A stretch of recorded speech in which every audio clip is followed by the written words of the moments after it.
Salve galerinha, tranquilo? Na aula de hoje a gente vai falar sobre funções do primeiro grau. Já tendo visto a parte inicial do conceito de funções, entendendo que isso é uma relação entre duas grandezas, entre duas variáveis aqui pra gente, uma variável x e uma variável y, que depende dessa variável x, agora a gente vai falar das funções do primeiro grau. E aí, as funções do primeiro grau, elas vão ser muito parecidas com as equações do primeiro grau. Elas têm essa forma aqui, de um polinômio do primeiro grau, justamente, Só que a diferença é que do outro lado, ao invés de ter um zero, a gente tem um f de x. Então, para cada valor de x que a gente tiver no nosso domínio, a gente vai ter um valor da função que está associado a esse x. Tudo bem? Que é o nosso y correspondente. Tudo bem? A função do primeiro grau, na função do primeiro grau, esses dois coeficientes aqui, o a e o b, vão ter nomes diferentes. O a vai indicar para a gente que a gente conhece como taxa de variação. Isso vai indicar para a gente o quanto a nossa função está crescendo, em que proporção ela está crescendo, e também se ela está de fato crescendo, se ela está constante, se ela está decrescendo, tudo isso vai ser determinado pela nossa taxa de variação, certo? E a gente tem o termo independente também, o b aqui, que é o termo que não tem o x junto com ele, certo? O a é o coeficiente do x e o b é o cara que não tem x junto com ele, certo? Então ele é independente da nossa variável, beleza? Bom, a taxa de variação ela é calculada como ΔY sobre ΔX, que seria a variação de y dividido pela variação de x. É uma razão isso aqui. E representa uma taxa de crescimento, tá? Normalmente a gente escreve esse ΔY e ΔX como sendo y menos y0 e x menos x0. Isso significa que normalmente a gente precisa de dois pontos para determinar a nossa função do primeiro grau. Um ponto x0, y0 e um ponto xy, qualquer da nossa função. São duas formas de fazer, ou tendo dois pontos, ou tendo direto a nossa taxa de variação em um ponto. Mas isso é papo para a gente conversar daqui a pouquinho quando formos ver os exemplos, tá?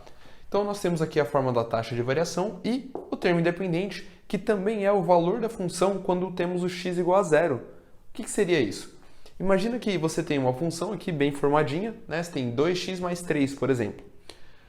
O termo independente é o termo associado, o valor da função, quando o x é igual a zero. Porque pensa assim, troca o x por zero, independente do valor do a, essa parte some e vai sobrar só o b. Então vai ficar f de x igual a b. A gente vai ver isso um pouco mais claro nos exemplos, mas é muito importante lembrar que o termo independente é o valor da função quando o x é igual a zero. Tudo bem? Outra coisa que é bastante interessante aqui é o seguinte. A gente tem três formas de apresentação do gráfico das funções do primeiro grau. Todos eles sempre são retas, certo? Essa reta ou essa reta, certo? Só que cada uma delas tem uma peculiaridade. Quando você olha para essa primeira reta, você diria para mim que essa função está crescendo, ela está constante ou ela está decrescendo? O que você acha? Bom, eu diria que com certeza essa função está crescendo. Porque percebe, ela está subindo conforme ela vai para o lado direito. Mas de uma maneira mais técnica, como é que a gente olha para isso e define se ela é crescente ou não? Bom, conforme a gente aumenta o valor do x, e é isso que é importante para a gente, conforme aumenta o valor do x, o valor do y também está aumentando. Também está aumentando. E se isso acontece, a gente vai observar aqui que quando a gente calcular o a, que é a variação, a taxa de variação, vai dar um valor positivo, um valor maior do que zero. Quando o a é um número maior do que zero, a gente tem uma função crescente, certo? Crescente. Bom, para quando a gente vai para o segundo exemplo, você já pode ver aqui, quando essa reta é perpendicular ao eixo y, forma 90 graus com o eixo y, ela vai estar sempre no mesmo valor da função, concorda?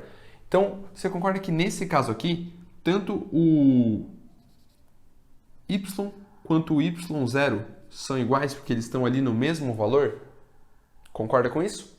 Bom, interessante. Se isso acontece, na hora que você jogar na variação, a parte de cima vai dar zero. E aí zero dividido por qualquer número vai continuar sendo zero. Quando a taxa de variação é constante, significa que a função não está nem crescendo e nem decrescendo, ela está constante. Então, aqui a gente tem exatamente esse tipo de gráfico. Gráfico de uma função constante. certo? E aí, nosso último, mas não menos importante exemplo é o seguinte.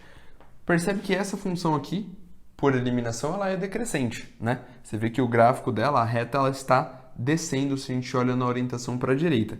Mas o que é importante a gente lembrar aqui, ó, quando o valor do x está aumentando, aqui, ó, o valor do y está diminuindo. Então, aqui em cima você vai ter um valor negativo e embaixo um valor positivo. Sendo assim, o que vai acontecer? A sua taxa de variação vai dar um valor negativo. E isso indica para a gente que é uma função decrescente. Função decrescente. Certo? Bom, uma outra coisa que é bem legal aqui. O que eu estava falando para vocês sobre o termo independente, a gente vai entender melhor agora olhando para o gráfico. Se a gente escolhe o valor de x sendo igual a zero, essa parte da função some e sobra f de x igual a b. Ou seja, y é igual a b quando x vale zero, certo? Lembra que a gente viu na aula anterior que quando x vale zero, significa que a gente não está indo nem para a direita, nem para a esquerda do eixo y, está em cima do eixo? Justamente por isso, a gente vai dizer que esse ponto aqui, ó, de intersecção com o eixo y, é o nosso termo independente, o b. Tudo bem? E isso para todos os exemplos. Então aqui, ó, além de y ser igual a y0, isso também é igual a b, que é esse ponto aqui. E, por último, mas não menos importante, aqui nesse caso aqui, esse cara aqui que é a intersecção é o nosso coeficiente b. Tudo bem, pessoal? Agora se liga que no próximo quadro a gente já vai tratar de alguns exemplos e ver como funciona para trabalhar com as funções do primeiro grau e que tipos de enunciados podem aparecer para a gente. Vamos lá? Bom, galerinha, nesse primeiro exemplo aqui, a gente tem o mais simples que poderia aparecer para a gente no contexto das funções do primeiro grau. Dá para a gente a função e pede para a gente esboçar o gráfico da função. Bom, a partir da função, o que a gente precisa de fato para construir uma reta? De 2 pontos. Então aqui a gente vai escolher 2 valores para x, né? Ou algo nessa linha, algo parecido com isso, e a partir desses valores encontrar 2 valores de y correspondentes. A partir do momento que você tem 2 pontos, você coloca eles no plano cartesiano e constrói a sua reta. Problema encerrado. Dá uma olhada só na dica que eu vou dar para vocês. Eu recomendo que você faça sempre 2 pontos em especial. Quando ele te der a função, procura por 2 pontos para esboçar o gráfico. O ponto que x é igual a zero e o ponto que y é igual a zero. E eu já vou te explicar por quê. Bom, quando x é igual a zero, é o termo independente, né? Então você vai ter a intersecção com o eixo y. Quando o y é igual a zero, você vai ter a intersecção com o eixo x. Isso indica que é a raiz da sua função. O ponto de intersecção com o eixo x é a raiz da nossa função, tá? Então, vou deixar aqui destacado, ó. Aqui a gente tem o termo independente.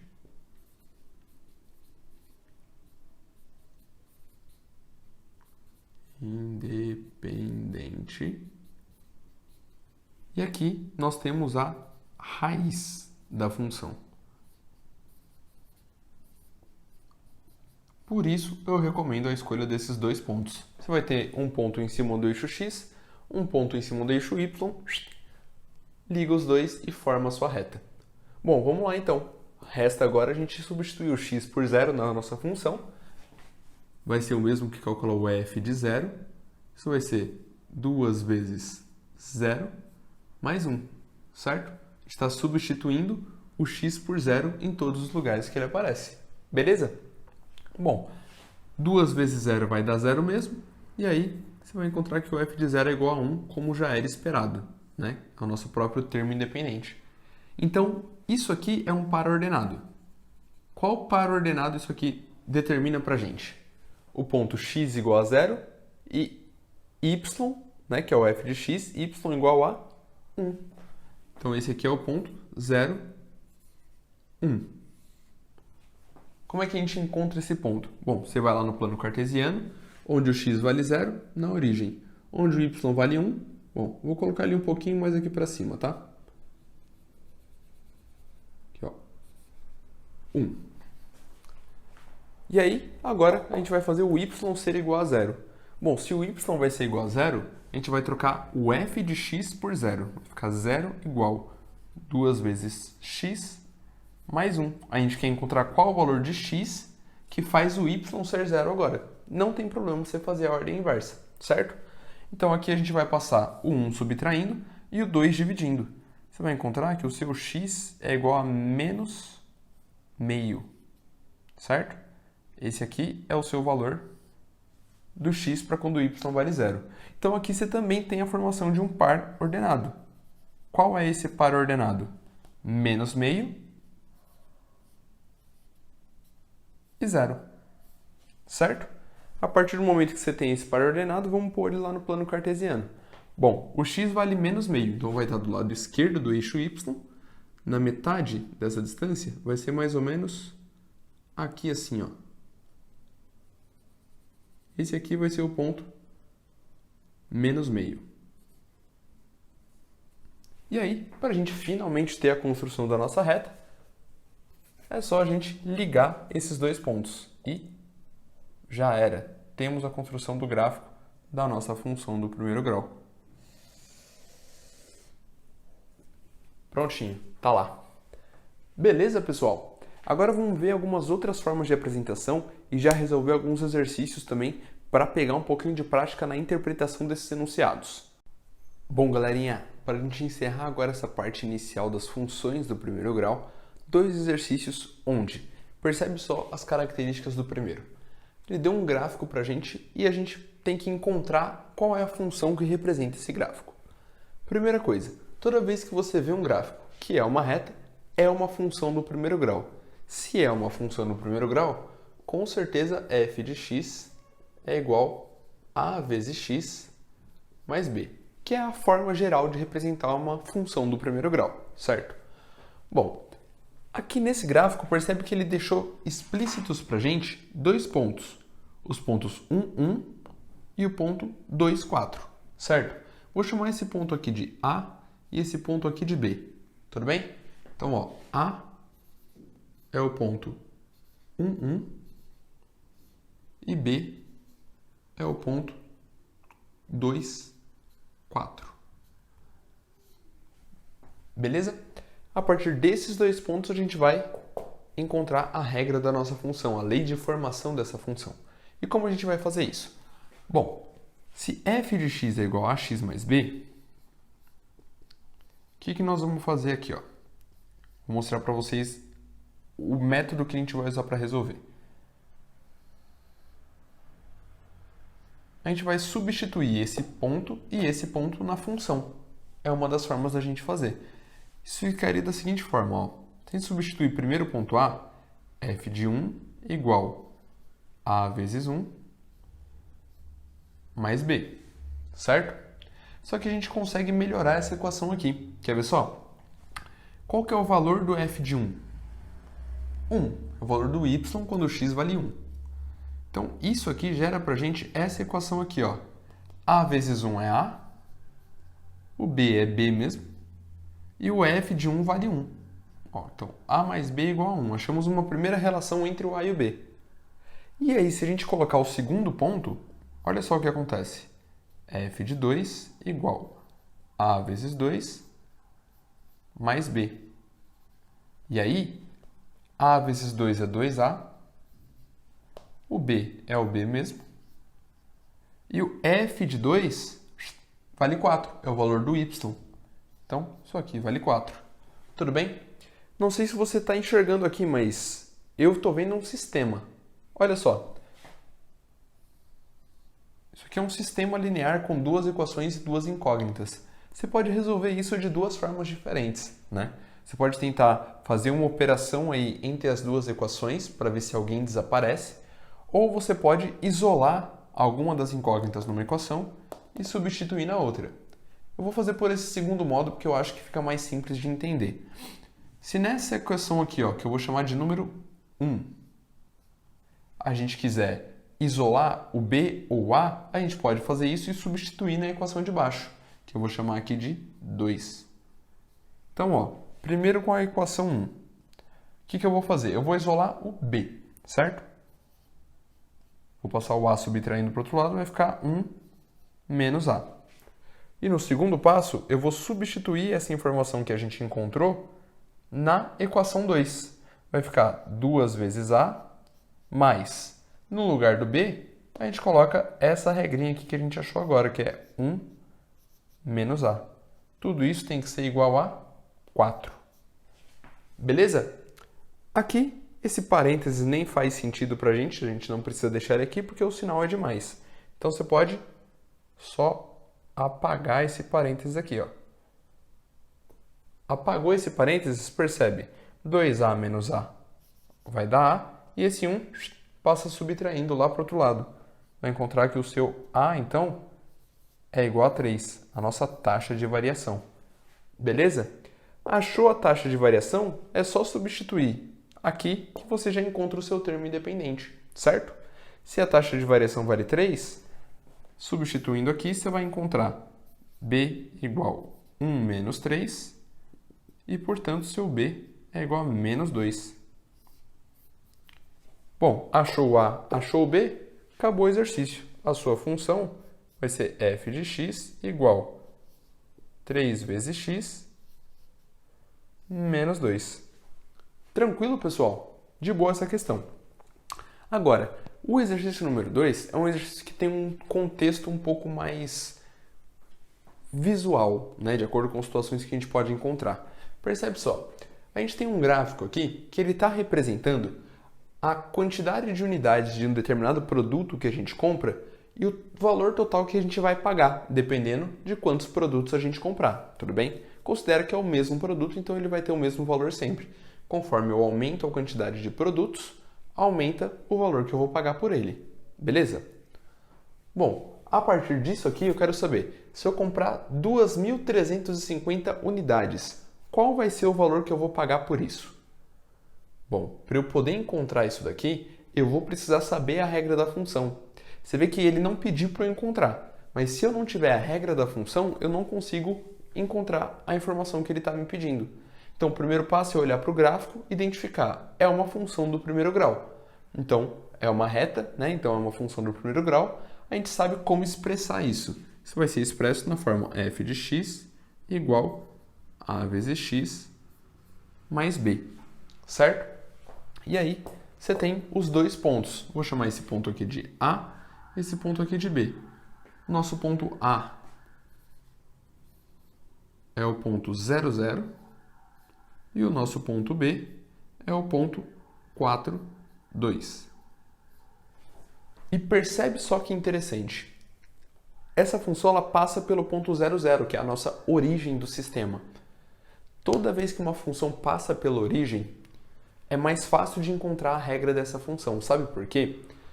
Porque significa que o nosso termo independente vale 0. Concorda comigo? Pensa assim, ó, se a gente substituir o ponto A na função, vai ficar assim, ó, f de 0 igual A vezes 0 mais B. Quanto vale o f de 0? 0. A vezes 0 vai dar 0, vai sobrar só o B. Então, o termo independente ele é 0. Só de olhar para um gráfico e ver que a função passa pela origem, você já sabe que o termo independente vale 0. Sendo assim, facilita uma parte do trampo. Eu só coloquei aqui para mostrar para vocês, mas isso deve ser uma conclusão instantânea na hora que a gente vê um gráfico passando pela origem, beleza? Bom, se ele passa pelo ponto 0, 0, termo independente vale 0, então o único fator que a gente precisa encontrar aqui é a nossa taxa de variação. Então você vai fazer f de 4, que é esse aqui, o ponto B, igual 2 vezes A. Aliás, 4 vezes A, perdão. A gente está substituindo o valor do x, né? A vezes 4. Era uma pegadinha. Agora presta atenção. O f, para quando x vale 4, é o 2. Então você tem 2 igual 4A. Passa esse 4 dividindo, você vai encontrar que o seu A é igual a meio. Se o A vale meio e o B vale 0, quer dizer que a sua função é da forma f de x igual meio vezes x. E só isso, porque o B vale 0, certo? A partir desse momento, para a gente encontrar o valor total pago, quando a gente compra 2.350 unidades, basta a gente substituir 2.350 no lugar de quem? Do x ou do y? Do x, porque o x é que representa as nossas quantidades de unidades compradas. Então, o que a gente vai fazer aqui? A gente vai pegar f de x igual 1 sobre 2 vezes x e usar x igual 2.350. Então, a gente vai substituir o x por 2.350. O f desse valor vai ser meio vezes esse valor, de 2.350. 2.350 dividido por 2 vai dar pra gente... Vai, conta aí, rapidinho. Isso. 1.175. Fechou? Esse vai ser o valor total pago, então, por 2.350 unidades desse produto. Tranquilo, pessoal? Essas são as formas simples de aplicação que a gente tem da função do primeiro grau. Outros exercícios um pouco mais contextualizados podem aparecer também, mas em geral, as técnicas que você vai usar para resolver serão essas: substituir na função, ou se você quiser adotar uma outra forma, que eu não mostrei aqui, mas que eu expliquei para vocês no começo da aula, que é calculando a taxa de variação, depois substituindo ela e encontrando o termo independente. Ambos vão chegar no mesmo resultado. Tranquilo? Pessoal, a nossa aula de hoje se encerra por aí, mas não deixe de procurar conteúdos na internet e listas de exercícios para praticar e desenvolver melhor as suas habilidades, beleza? Beijo nos seus corações e até a nossa próxima aventura.